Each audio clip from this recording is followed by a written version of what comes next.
Salam Nusantara. Pemirsa, selamat datang di Beranda Nusantara hari ini bersama saya, Novara Krisna. Beragam informasi dari berbagai pelosok Nusantara akan segera hadir untuk Anda. Sebelumnya silakan follow dan subscribe semua sosial media kami dengan akun Jawa Post TV Bali untuk informasi menarik lainnya. Disiarkan dari studio Jawa Post TV Bali, inilah Beranda Nusantara.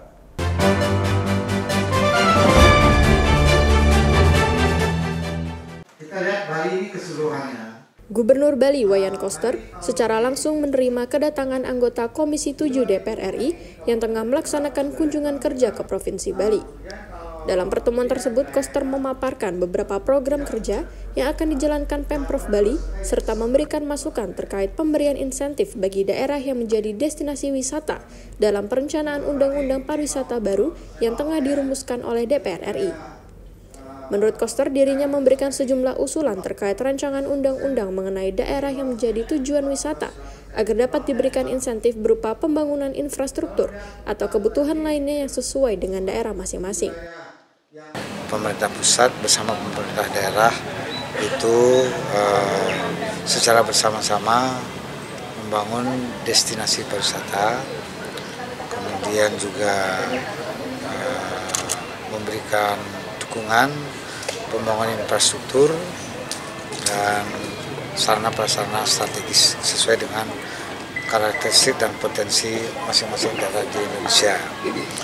Dan saya juga memberikan masukan agar ada norma dalam undang-undang itu daerah-daerah yang menjadi tujuan wisata utama dunia agar diberikan insentif.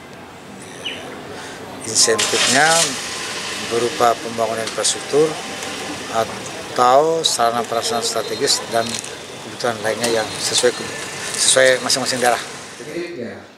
Wakil Ketua Komisi 7 DPR RI Evita Nursanti yang hadir secara langsung mengatakan jika pertemuannya dengan pemerintah Provinsi Bali menerima banyak masukan terkait pasal-pasal baru dalam rancangan undang-undang ini, khususnya terkait pemberian insentif bagi daerah-daerah yang menjadi destinasi tujuan wisata. Itu diberi treatment khusus, misalnya insentif pajak, pembangunan infrastruktur gitu loh. Nah ini harus diminta Pak Koster masuk di dalam RUU pariwisata yang ada. Pasal berapa Bu tadi? Nggak tahu tadi ada disebutin, saya lupa.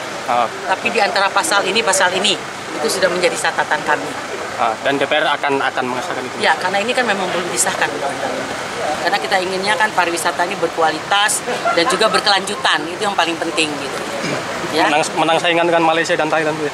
Iya dong, kita punya potensi yang jauh lebih bagus gitu. Kalau kita kalah dari mereka berarti ada yang salah. Dan yang salah ini yang harus kita perbaiki.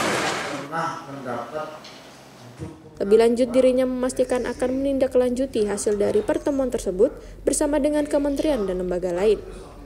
Dirinya juga berkeinginan jika pariwisata juga masuk dalam kurikulum sekolah formal, khususnya di Bali. Tujuannya agar dapat meningkatkan kualitas pariwisata dan dapat bersaing dengan pariwisata negara lain.